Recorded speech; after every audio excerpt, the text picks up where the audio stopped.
हा भाऊ, आपलं नाव आणि पत्ता सांगा. केशव ज्ञानोजी पायघन, राहणार अंजनखेडा, पोस्ट तालुका, जिल्हा वाशिम. असं. बर, आपण RPS 76 धन्वंतरीचं हा, हे जे ऑर्गॅनिक प्रोडक्ट आहे हो. हे कुठल्या कुठल्या पिकासाठी वापरलं आहे? मी सोयाबीनवर वापरलं सर. बर, हे आपलं जे आता शेत आहे हो, हे किती क्षेत्र आहे सगळं? हे 2 एकराला 10 गुंठे कमी आहे. बर, हो. आणि सध्या याच्यामध्ये तूर आहे, हो, पण याच शेतामध्ये अगोदर आपण सोयाबीन काढला आहे. सोयाबीन काढलं. बर, मग हा, तर एवढ्या एरियामध्ये आपल्याला सोयाबीनचा किती ॲव्हरेज मिळाला?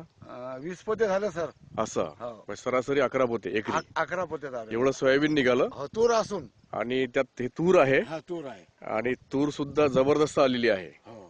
बर, या तुरीवर आपण किती स्प्रे केले आहेत? 2 स्प्रे केले सर RPS 76 चे. 2 स्प्रे केले. हो, 2. बर, मग आता दरवर्षीपेक्षा यावर्षी तुम्हाला काय फरक जाणवला? खूप फरक आहे सर. हा, चांगला फरक आहे, कारण गेल्या वर्षी 3 ते 4 पोत्याचा ॲव्हरेज होता तुरीचा हा, एकरी, हा, आणि 5 ते 6 पोत्याचा ॲव्हरेज सोयाबीनचा होता. असं. या वर्षी RPS मुळे भरपूर सोयाबीन उत्पन्न दुप्पट झालं. दुप्पट झालं. दुप्पट. आणि तुरीमध्ये तुम्हाला आता काय वाटतंय, अपेक्षा काय आहे? 5 ते 6 क्विंटल 7 क्विंटल एकरीचा ॲव्हरेज येईल याला. म्हणजे दरवर्षीपेक्षा दुप्पटच. दुप्पट. असं. बर, मग याची जी आपली 750 रुपये किंमत आहे अर्धा लिटरच्या बॉटलची, हो.